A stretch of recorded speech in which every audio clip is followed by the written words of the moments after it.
बहुत समय पहले की बात है। एक राजा था जो अपने राज्य में बहुत बुद्धिमान और दयालु माना जाता था। उसका एक मंत्री था जो हमेशा कहता था, जो होता है अच्छे के लिए होता है।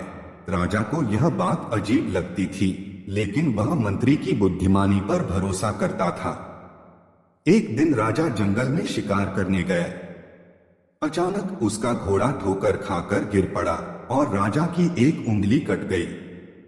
राजा दर्द से कराह उठा। उसके सैनिकों ने तुरंत पट्टी बांधी, लेकिन वह बहुत गुस्से में था। मंत्री, जो हमेशा राजा के साथ रहता था, बोला, राजन, जो होता है अच्छे के लिए होता है। राजा को यह सुनकर बहुत गुस्सा आया। उसने गुस्से में कहा, मेरी उंगली कट गई और तुम कह रहे हो कि यह अच्छे के लिए हुआ। गुस्से में आकर राजा ने मंत्री को जेल भिजवा दिया। मंत्री फिर भी मुस्कुराया और कहा, जो होता है अच्छे के लिए होता है। कुछ दिनों बाद राजा फिर जंगल में शिकार के लिए गया। इस बार वह रास्ता भटक गया और एक आदिवासी कबीले ने उसे पकड़ लिया। यह कबीला जंगल के देवता को खुश करने के लिए हर पूर्णिमा पर एक इंसान की बलि देता था।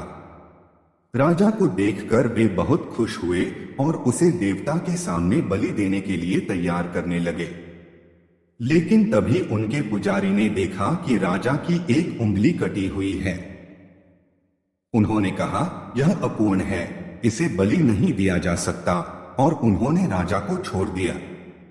राजा को तब एहसास हुआ कि मंत्री सही कह रहा था, जो होता है अच्छे के लिए होता है।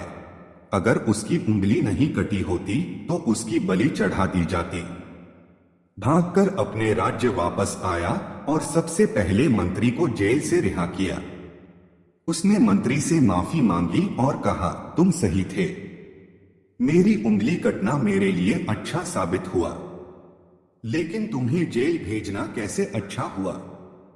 मंत्री मुस्कुराया और बोला, राजन, अगर मैं आपके साथ होता तो आदिवासी मुझे पकड़ लेते और मेरी बलि दे देते, क्योंकि मैं पूरी तरह स्वस्थ था। राजा हंस पड़ा और अब वह समझ गया था कि सच में जो होता है अच्छे के लिए होता है।